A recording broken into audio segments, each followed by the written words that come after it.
Sweetpeas, today for you I'm swatching a new upcoming release from Moonshine Manny. This is their June 2022 comeback polish for the month, so it is going to become available on June 24th and be available until the batch sells out. This shade is called Touch the Sky 2.0 and is described as a turquoise crelly filled with multichrome flakies shifting from green, teal, blue, violet, and red, copper, and gold, as well as an iridescent flaky that shifts from pink, orange, and gold.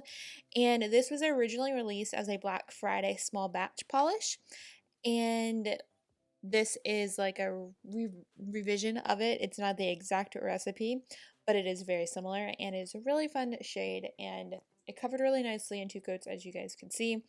This polish is going to be $13, and like I said, is launching on June 24th and will be available until the batch sells out.